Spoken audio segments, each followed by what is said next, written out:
ഞാൻ ഈ കഴിക്കുന്നത് ബോട്ടിയാണ്. ബോട്ടിയും നല്ല ചൂട് കട്ടൻ ചായയും നല്ല അടാറ് കോമ്പിനേഷനാണ്. ഞാൻ ഈ സാധനം ആദ്യമായിട്ട് കാണുന്നതും കഴിക്കുന്നതും ഹസ്ബൻഡിൻ്റെ വീട്ടിൽ നിന്നാണ്. ഇത് ആദ്യമായിട്ട് കണ്ട സമയത്ത് അടുക്കളയിൽ നിന്ന് ഞാൻ കണ്ട വഴി ഓടി. കാരണം അത്രയ്ക്ക് വൃത്തികെട്ട സ്മെല്ലാണ് ഈ സാധനത്തിന്. പിന്നെ കറി വെച്ച് കഴിക്കുക എന്ന് പറഞ്ഞു വന്നപ്പം എനിക്കിഷ്ടമല്ല, വേണ്ടാന്ന് പറഞ്ഞു. ഒരു സാധനം കഴിച്ചു നോക്കാണ്ട് എങ്ങനെയാണ് ഇഷ്ടമാണോ അല്ലയോ എന്ന് അറിയുന്നത്? ഒരു ചെറിയ പീസ് കഴിച്ചു നോക്കാൻ പറഞ്ഞു. അങ്ങനെ അവരുടെ നിർബന്ധത്തിന് വഴങ്ങി ഞാനൊരു ചെറിയ പീസ് മനസ്സോട് കൂടി എടുത്ത് വായിൽ വെച്ചു. അപാര ടേസ്റ്റ്, യാതൊരുവിധ ബാഡ് സ്മെല്ലും ഇല്ല, ഉളുമ്പ് ചൊവയുമില്ല.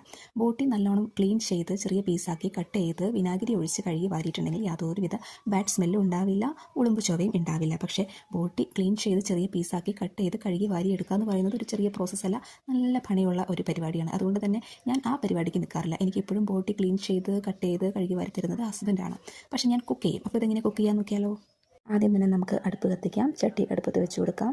വെളിച്ചെണ്ണ ഉണ്ടെങ്കിൽ നിങ്ങൾക്ക് വെളിച്ചെണ്ണ ഉപയോഗിക്കാം. എനിക്കിവിടെ വെളിച്ചെണ്ണ ഇല്ലാത്തതുകൊണ്ട് ഞാൻ ഓയിലാണ് യൂസ് ചെയ്യുന്നത്.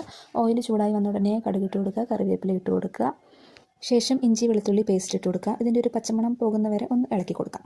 പിന്നെ ഞാൻ ആഡ് ചെയ്യുന്നത് 3-4 ടീസ്പൂൺ ബീഫ് മസാല, 1 ടീസ്പൂൺ കുരുമുളക് പൊടി, 1 ടീസ്പൂൺ മല്ലിപ്പൊടി. എന്നിട്ട് ഇതിൻ്റെ പച്ചമണം പോകുന്നവരെ ഒന്ന് ഇളക്കി കൊടുക്കാം.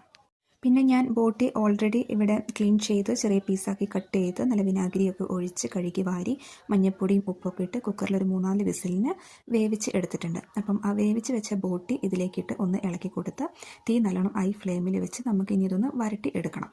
പിന്നെ തീ ഹൈ ഫ്ലെയിമിൽ ആയതുകൊണ്ട് തന്നെ ഇത് ഇടയ്ക്കിടയ്ക്ക് മറക്കാതെ ഇളക്കി കൊടുക്കണം, അല്ലെങ്കിൽ വേഗം അടി പിടിക്കും. നമ്മുടെ ബോട്ടി ഇതാ വെള്ളമൊക്കെ വറ്റി നല്ല കുറുകി വന്നിട്ടുണ്ട്. ഈ സമയത്ത് കുറച്ച് മല്ലിച്ചപ്പ് ഇട്ട് കൊടുക്കാം. ഓപ്ഷണലാണ്. എനിക്ക് ഈ മല്ലിച്ചപ്പിൻ്റെ ടേസ്റ്റ് ഇഷ്ടമാണ്, അതുകൊണ്ടാണ് ഞാൻ മല്ലിച്ചപ്പ് ഇടുന്നത്. അത് വേണ്ടാത്തവർക്ക് സ്കിപ്പ് ചെയ്യാം. എന്താ ഇറച്ചിയോ? അപ്പം നമ്മുടെ ബോട്ടി ഇവിടെ ഫൈനലി റെഡി ആയിട്ടുണ്ട്. റെഡി ആവേണ്ട താമസം ആൾക്കാരൊക്കെ വന്ന് ഓരോരുത്തരായിട്ട് വാങ്ങിക്കൊണ്ട് പോയി ടേസ്റ്റ് നോക്കുന്നുണ്ട്. അപ്പം ഉണ്ടാക്കി ഞാൻ ടേസ്റ്റ് നോക്കാണ്ടിരുന്നാൽ മോശമല്ലേ? നല്ല ചൂടുണ്ടേ, അടിപൊളി ടേസ്റ്റ്. ആ കുരുമുളകിൻ്റെയും ബീഫ് മസാലയുടെയും ഇഞ്ചി വെളുത്തുള്ളി പേസ്റ്റും അതിൻ്റെയൊക്കെ ഒരു ടേസ്റ്റ് മിക്സ് അമ്പട സൂപ്പർ സൂപ്പർ സൂപ്പർ സൂപ്പർ. അപ്പോൾ ഇന്നത്തെ വീഡിയോ ഇത്രയേ ഉള്ളൂ. Tata bye bye, see U.